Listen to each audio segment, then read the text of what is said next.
ശബരിമലയിലെ അരവണയിൽ പോലും അഴിമതി നടന്നൊരു കാലമുണ്ട് കേരളത്തിൽ.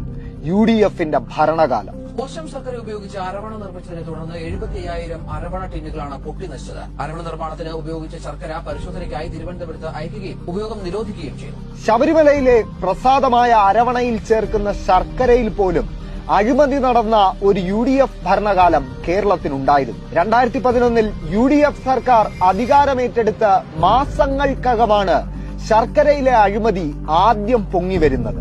ഗുണനിലവാരമില്ലാത്ത ശർക്കര ഉപയോഗിച്ചതിന്റെ ഭാഗമായി 75,000-ഓളം അരവണ ടിന്നുകൾ പൊട്ടി നശിച്ചപ്പോൾ പുറത്തുവന്നത് UDF സർക്കാരിന്റെ ശബരിമലയിലെ അരവണ അഴിമതിയുടെ സീസൺ 1 മാത്രമാണ്. അഴിമതി നടത്തുക മാത്രമല്ല, അത് പുറത്തു കൊണ്ടുവന്ന ദേവസ്വം വിജിലൻസ് ഉദ്യോഗസ്ഥനെ ഹൈക്കോടതിയുടെ നിർദ്ദേശം പോലും മറികടന്ന് ആ സ്ഥാനത്ത് നിന്നും അഴിമതി നടത്തുവാൻ വേണ്ടി നീക്കം ചെയ്ത ചരിത്രവും UDFനുണ്ട്.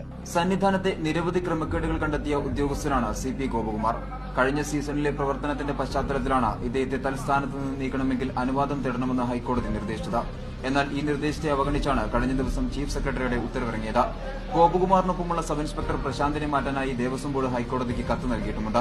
UDFന്റെ അഴിമതി കണ്ടെത്തിയ ഉദ്യോഗസ്ഥനെ മാറ്റിയ ശേഷമായിരുന്നു ശബരിമലയിൽ UDFന്റെ അഴിമതി കഥകൾ ശരിക്കും ആരംഭിക്കുന്നത്. ശബരിമല സന്നിധാനത്തെ അരവണ നിർമ്മാണം നിർത്തിവെച്ചു. അരവണ നിർമ്മാണത്തിന് ആവശ്യമായ സാധനങ്ങൾ എത്തിക്കുന്ന ഏജൻസികൾ ഗുണനിലവാരം കുറഞ്ഞ കൽക്കണ്ടവും മുന്തിരിയും എത്തിച്ചതിനെ തുടർന്നാണ് അരവണ നിർമ്മാണം നിർത്തിയത്. ഭരണം കയ്യിൽ കിട്ടിയപ്പോൾ ശബരിമലയിൽ കേവലം അരവണയിൽ പോലും അഴിമതി നടത്തിയ UDFും കോൺഗ്രസുമാണ് ഇന്ന് ശബരിമല അടക്കമുള്ള ക്ഷേത്രങ്ങളെ സംരക്ഷിക്കാൻ വിശ്വാസ സംരക്ഷണ യാത്ര നടത്തുന്നത്. കരുതിയിരിക്കുക ഈ കൊള്ള സംഘത്തെ, അകറ്റി നിർത്തുക ഈ കള്ളന്മാരെ കേരളത്തിന്റെ ഭരണത്തിൽ നിന്ന്.